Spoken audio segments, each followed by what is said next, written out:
delivery in Kenya and profoundly impacting lives. In many ways, both big and small public services, both big and small, our understanding and expectations of how public services are provided are fundamentally changed. Consider the story of a mother in a remote village who once walked tens of kilometers to apply for her child certificate, often making repeated trips due to delays. Or the citizen or a senior citizen who struggled to access replacement services for vital documents. Today, these services are relics of the past. These challenges are relics of the past, as the eCitizen platform systematically dismantled barriers to efficient service delivery. This transformation extends beyond individuals. The digital ICT ecosystem, including cyber cafes, mobile device shops, and auxiliary businesses, have flourished, creating jobs, fostering wealth, and driving economic growth. The ripple effect of eCitizen are no longer confined to digital transformation. Its impact on service delivery has improved lives, strengthened hope, and opened new opportunities across our nation. By digitizing services, we have significantly enhanced efficiency, saving time and money for both citizens and government.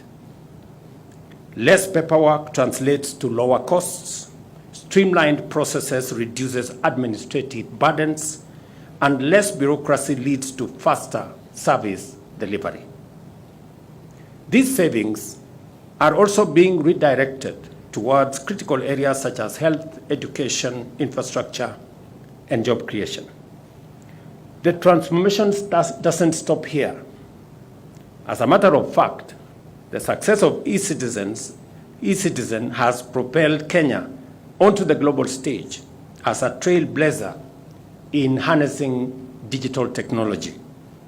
We have become a model for how governments can promote efficiency and competitiveness in the digital age. Consequently, I have received many requests to facilitate benchmarking exercises and inquiries for lessons and insights from several countries across our continent. As a leader in leveraging homegrown innovation to solve serious challenges, we are proud to partner with our friends in their own transformation journeys in different parts of the world. But we will not allow ourselves to get carried away by our achievements and risk letting the future sweep past us while we celebrate. We must not and cannot stop here. Even as we mark this remarkable occasion, we are already looking ahead to map our way further into the future. We are making significant investments in better technology, expanding the national fiber optic infrastructure, and ensuring that reliable and affordable internet is accessible to all Kenyans.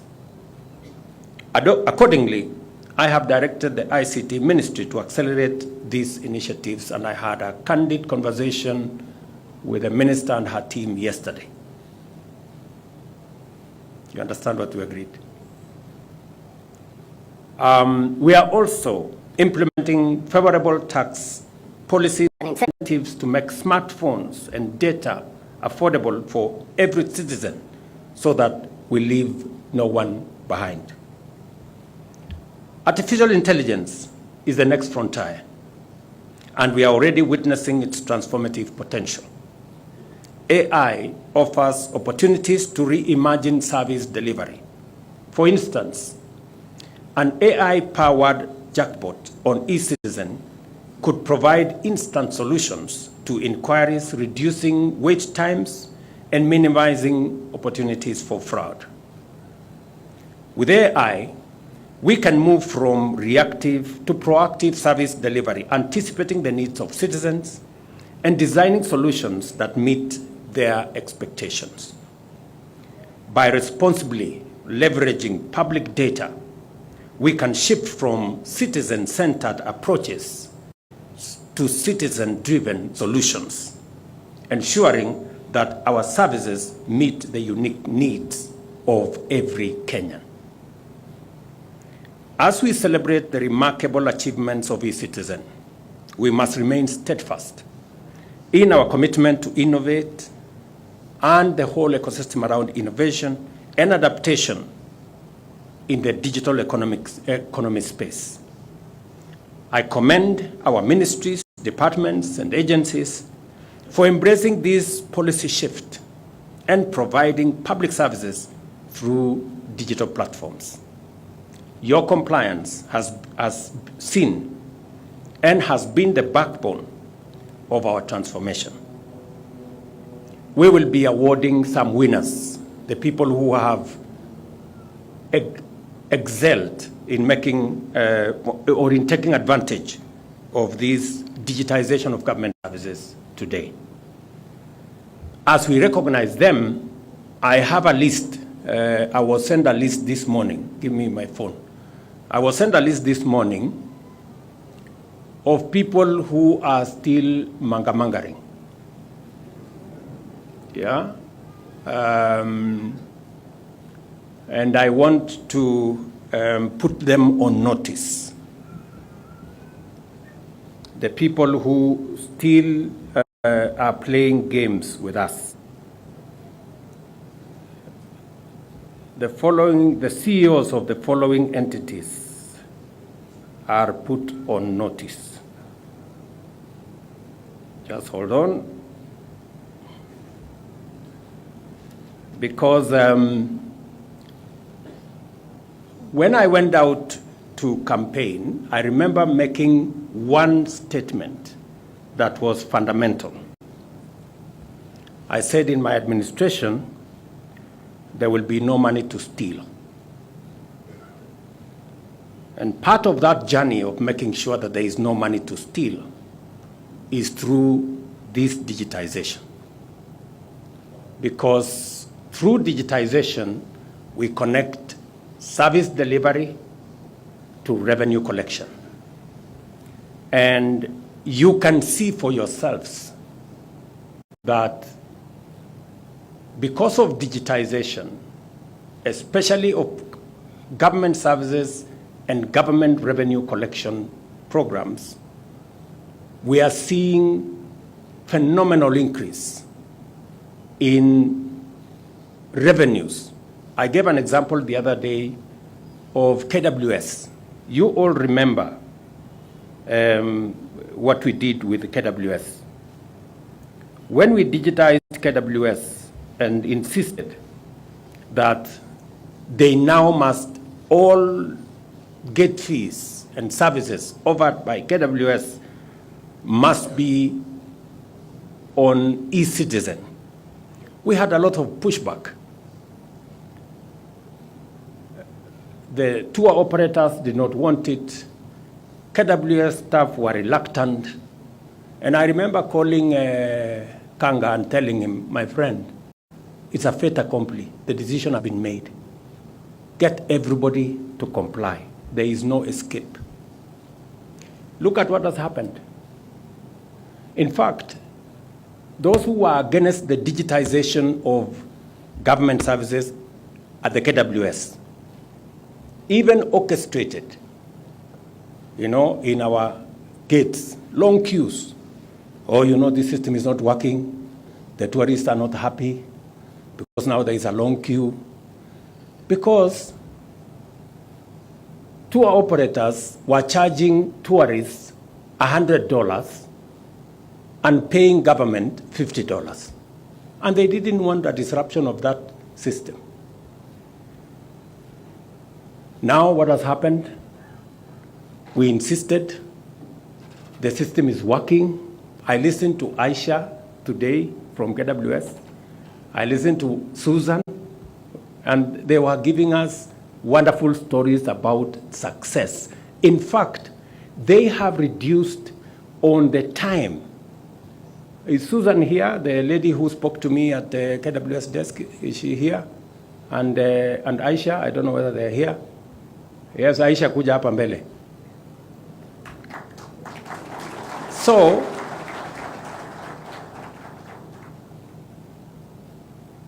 and Wanjiro, wapi Susan, there was also a lady, another Wanjiro lady there. So today they were telling me that they have reduced the time they serve their clients from 5 minutes per client to 2 minutes. Where they were taking 10 minutes, they can now do it in 5 minutes. Yeah? So look at that transformation and explain to me what was that resistance about. So, Aisha, kuja hapa.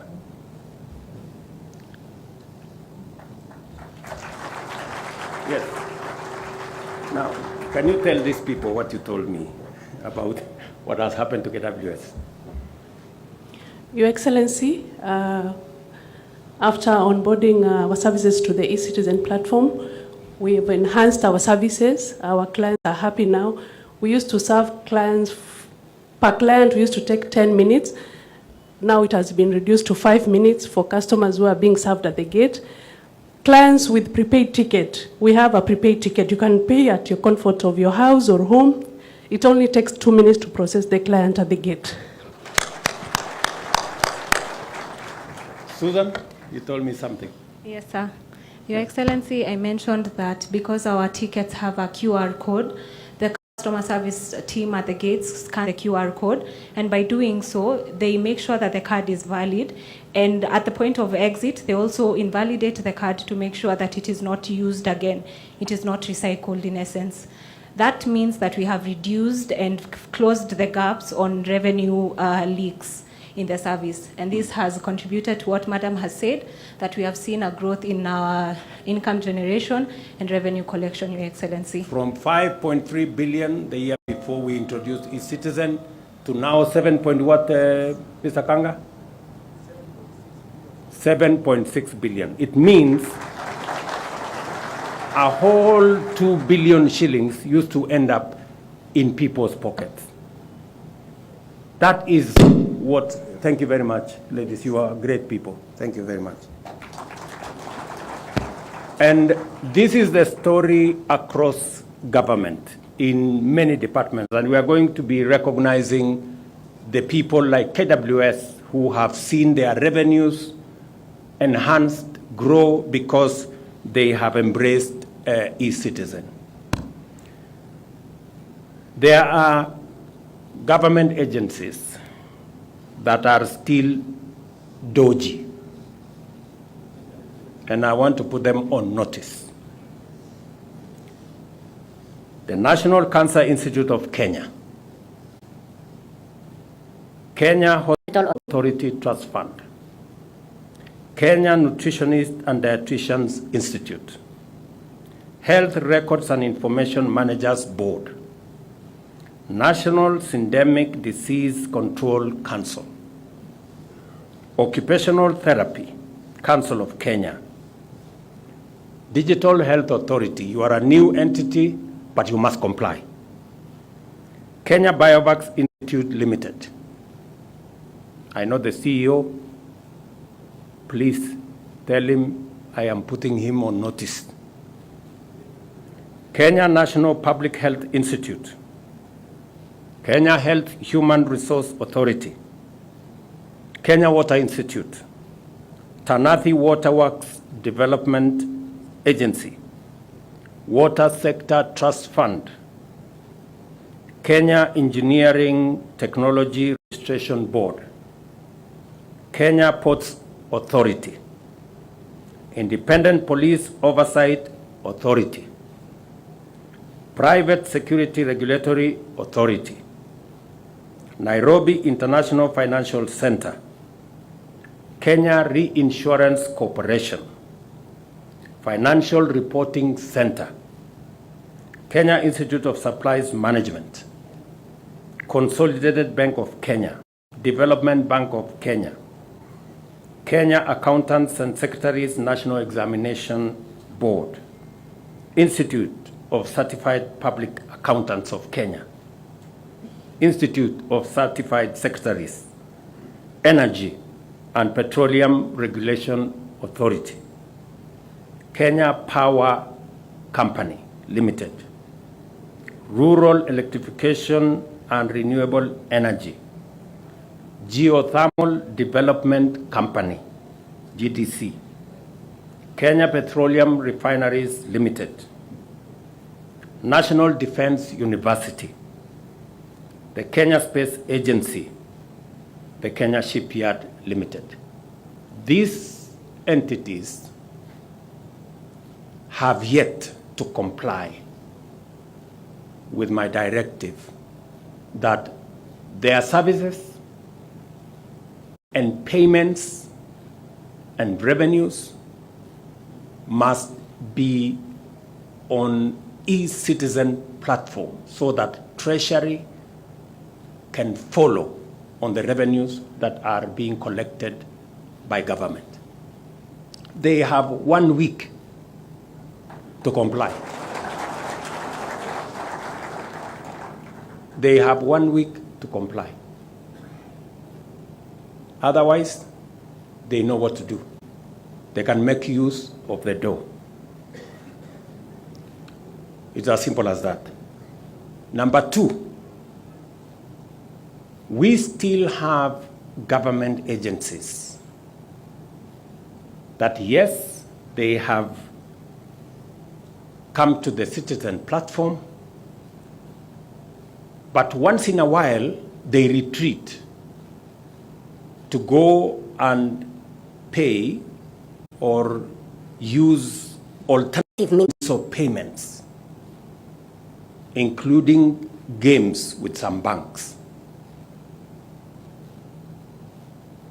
I want a record in the last 3 months of government agencies that are already on the eCitizen platform but have decided to use alternative means with gray spaces so that we can take action against the people who are undermining transparency in the collection of public resources. Mr. Ochieng, I want that list on my desk in the next 3 days. Yes. We cannot continue to collect public money in gray areas and in dark corners. We said that all the 1,100 plus pay bills that were being used by all manner of entities, money that we were not sure whether it was ending up in public coffers, be closed. I am happy all of them have been closed. But there cannot be another route. We want a place where the public can know this is the portal where their money is coming. We can follow up on revenues for every public entity, and we can know what citizens are paying for gets to the public coffers. I know those people are listening to me, the people who still want to play games, and I want to tell them there will be no escape for anybody to continue practices that undermine transparency in the collection of public funds. I call upon everyone and all Kenyans, as well as our partners and friends, to rally together and build on this success to make Kenya a global leader in digital governance, a hub for innovation, and a beacon of transparency and efficiency. The dream of a digital Kenya is no longer an aspiration. It is a lived reality that we do every day. And therefore, I want to commend the eCitizen team led by Ochieng. Can we have the eCitizen team people stand here? We give them a round of applause. Let us tuwapigie makofi hawa wa Kenya. These are great Kenyans. Congratulations for doing a good job. And you have my support as you make sure that every government service is brought onto the digital platform, and make sure that every cent paid by the government, by the people of Kenya, is not lost in between. It is also the reason why our rollout of our universal health coverage program, we insisted that to get rid of inefficiencies of the past, to get rid of the fraud and leakages of money meant for health in the past, we drive this whole universal health coverage on a digital platform. I am very happy with the progress that has been made in making it easy for claims to be assessed, making it easy for citizens to access services, and making it easy for us to deliver using a digital platform, including from registration all the way to services in hospitals and all the way to claims that are made. Today, we are paying the claims that were accrued for October, making it possible that we are paying, I think, 1.7 billion today. Reconciliation that would have taken months now is taking weeks because we are operating this on a digital platform. And we are going to get rid, for example, of claims that have been a backlog and a burden to hospitals. After they deliver service, they have to wait many months, sometimes many years. Some of the claims we are paying now, accruing from NHIF, are a decade old. Some of them are 10 years, some of them are 15 years, because the system wasn't together. But those 15-year claims, we are now going to be paying last month, this month. Every month we are going to be paying for in the following month, to make it efficient, to make it transparent, and to enhance service delivery so that hospitals that deliver service get their money, refunds, so that they can continue to deliver service. It is also the same reason why we are working now on making sure that our revenue collection is also brought into a very open digital space. I am working with the Kenya Revenue Authority together with partners to make sure that, again, our revenues collected by the Kenya Revenue Authority are not subject to the usual pilferage and losses. And shortly, we will be at the place where eCitizen is today. When I said it a year ago that we are going to digitize government services from the 394 that were mentioned to, then our target was 7,000. We have surpassed 10,000. We are now at 22,515.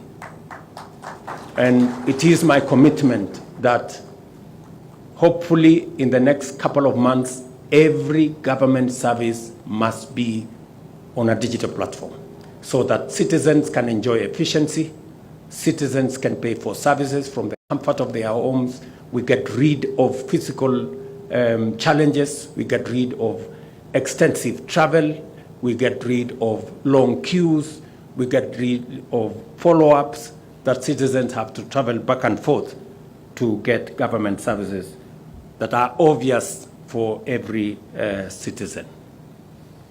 We're looking into the future, as I said. Moving this to the next level is to make sure that we also have a digital ID. We can pay for government services. I am very happy that from, is it today or tomorrow, we are running the first pilot of paying our cash transfer on eCitizen. For those of you who follow this, we have close to almost 2 million people who benefit from our cash transfer program. I made 2 commitments on cash transfer. The first commitment I made in the last election was that I want these very vulnerable citizens, the aged, orphans, and people living with disability, to be paid as we pay salaries of public servants. They used to wait for 8 months, 6 months. You know, I'm very happy that now we have implemented, we are paying as we pay salaries. That was my first commitment. My second commitment was that these very deserving beneficiaries had to queue in banks, travel many kilometers to be able to get their stipends paid. I committed then that we will work out a digital platform and pay them through alternative means other than banks. I'm very happy that the first tranche of that money, when are we going to pay Motari? From tomorrow? Very good. So from tomorrow, we will begin to pay for those Kenyans on a digital platform. They don't have to queue in banks. They don't have to travel many kilometers. They can get their money from the comfort of their villages. Yeah? So it's another very proud moment for me as we accomplish some of the commitments that we have made and transform our country by making sure that government services, delivery of government services, and for payments that citizens either have to receive from government or to pay to government is seamless, is efficient, and is fraud-free. Imagine a Kenya where no one is left behind, where opportunity knows no barriers, and where technology bridges the gap to prosperity for every citizen. This is the Kenya we are building, and together, I mean together, we will make it happen. So I want to ask you and ask every citizen of our great nation to be a partner, to walk with us in this journey, to look at the opportunities that are there, to play their role in making sure that we accomplish the mission that we have set for ourselves of making this country great. Again, let me ask ministries, departments, agencies. There are no two ways about it. We cannot have two rules. All of us must be transparent. Integrity of public services and public resources is foremost. That is a demand by the people of Kenya. It is not a request, and that is a right that the people of Kenya deserve. And it is our duty and responsibility to deliver on it. And I promise you, I am committed to it, and you are either coming along with me in making sure that we deliver on this commitment. I don't want to say what will happen if you don't. So thank you very much. This is a very proud moment for me that we are on course on making sure that Kenya moves to the next level. As I said, we are going to confound our critics. They will, I'm sure they will have nowhere to hide as we go forward. And they will know that we meant every commitment that we made. And we intend, I personally will lead in making sure that we deliver on every commitment we made to the people of Kenya, because it is the least that we can do in making our contribution as leaders of the moment in taking our country to the next level. It is a commitment we made, and it is a right that the people of Kenya deserve, and it is a contribution that those of us who have the privilege to be leaders it is ours to deliver on that commitment.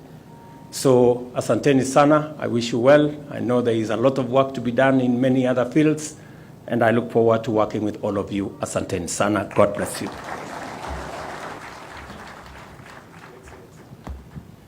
Thank you. Another round of applause for His Excellency. And Your Excellency, we now progress to the award ceremony. May we take our seats kindly? Let's take our seats. We'll progress to the award ceremony. So with your permission, humbly, Your Excellency, I'll request that you come back on stage. And the first award is in the category, well, we have corporate awards and individuals. And the first category is all-time highest transaction. And this one is taken by NTSA. Tuwapigie makofi tafadhali. NTSA are the all-time highest transactions. So allow me to welcome the CS, the PS, Mohammed Dagar, and NTSA DG to come and receive this award on behalf of NTSA. Again, the National Transport Safety Authority, all-time highest transaction. And as we get a photo moment for that. The next one, as we take this photo, is the Directorate of Immigration Services. This is a citation.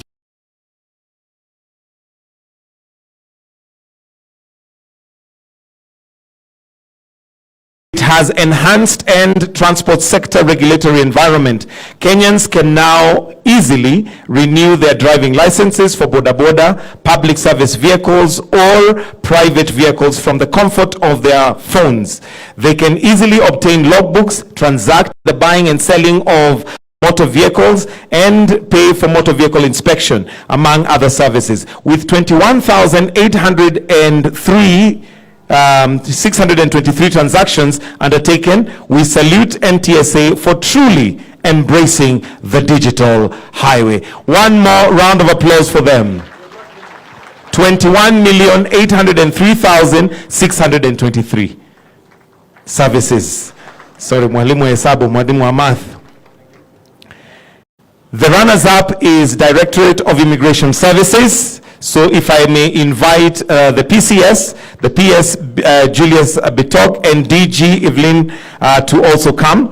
Now, the Directorate of Immigration Services is critical in facilitating international travel to and from Kenya. It issues passports to Kenyan citizens, enabling them to pursue their needs, aspirations, and desires beyond borders. It safeguards our national security interests by regulating exit and entry points and ensuring only deserving foreigners obtain work permits and other documents permitting stay in Kenya. With 7,351,982 transactions on eCitizen, this DIS has indeed flown the globe of digital services. One more round of applause for them, please. The third award goes to Most Improved Revenue Collection, and the winner is Kenya Wildlife Services. Let us have CS Rebecca Miano, PS Sylvia Museya, and DG Erastus Kanga to come and receive on behalf of KWS.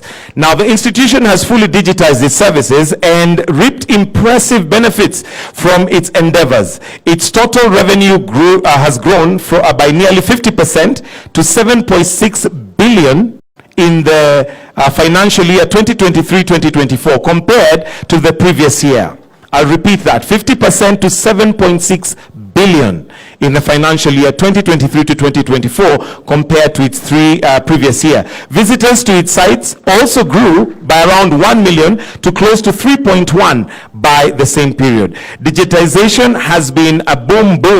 Visitors, both local and foreign, can conveniently pay for entry fees in advance and from the comfort of their homes or their phones. While visitors had to physically visit KWS offices for information on available tourist spots before, today they can do so online, giving them a wider choice of options. With more revenue generated, KWS has now more resources to dedicate to the conservation and better protection and management of our natural heritage. One more round of applause for them, please. We'll will now go to the individual categories, and Your Excellency, we have a category, senior citizens, oldest eCitizen active user. Esther Gathoni Mwangi is 84 years old.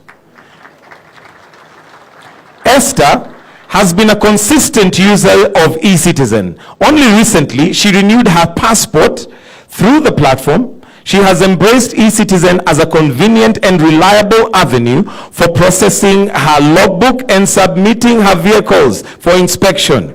Hey, she is grateful that she no longer incurs the time and money traveling to Nairobi for these services and many more. One more round of applause for Madam Esther Gathoni Mwangi, 84 years.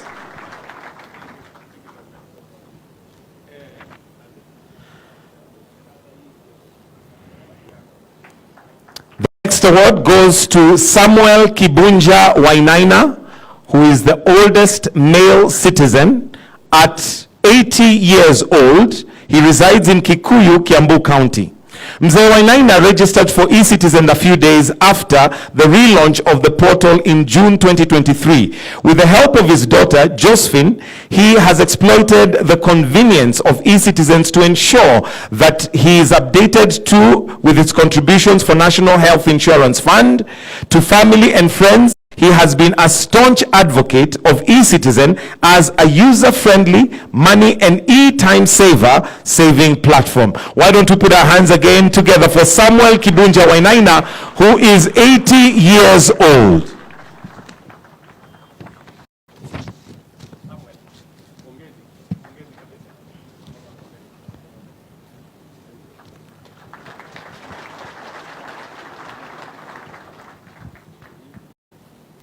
Your Excellency, the next award is going to a couple that you met the first time when this was being launched here. Nicholas Ngunjiri Mwangi and Judith Chelagat Kemboi were privileged to be the first couple to process and obtain their marriage certificate on the relaunch of the eCitizen platform. His Excellency the President, and the entire government witnessed the colorful event at the KICC grounds right here at Savo Ball. And I may request that we just play the video for those of us that thought ilikuwa ni kipindi. By the public taking of these vows and the powers given to me under the Marriage Act, I now pronounce you Nicholas and Judith as husband. Your Excellency, you remember this event? Congratulations. One thing that stood out for me, it was meeting the president. It was something I'd never imagined I would be able to get that opportunity. Kitu ilinibamba hiyo siku ni kukutana na president na kukutana na our prominent leaders. Kitu kenye sikuwa itarajia. But this thing is real. This is a real couple. This is a real family. And what they received today, we can pause the video. And what they received today, Your Excellency, is the handing over of the new look birth certificate that features a unique person identifier, UPI, also known as Maisha number, which will be lifetime identity number for Nicole is the young one, and all other newborns who will receive their own UPI. Their marriage symbolizes the reality of eCitizens, its convenience, and that it truly works. Why don't we put another good clap for Nicholas Ngojiri Mwangi and Judith Chelagat Kemboi. Thank you, Your Excellency. Next, Your Excellency would like to issue catalogs to the CSs that are present, so I'll request that they all may come. This catalog is a documented inventory of all ministries, counties, departments and agencies, MCDAs, with their corresponding services, which have been digitized and are now available on the eCitizen platform. The catalog provides every cabinet secretary with a detailed list of all the digitized services in his or her docket and a quick reference to all other digitized MCDA services. So each will receive a catalog.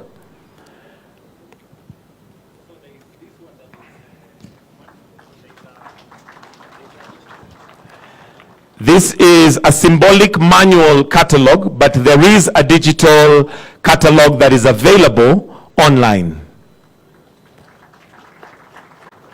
So if we can have each cabinet secretary kindly hold the catalog as we have an photo op. I'll also request that we have all the PSs present to kindly come on stage so that the next photo will be with the PSs present, the PSs who are in the house.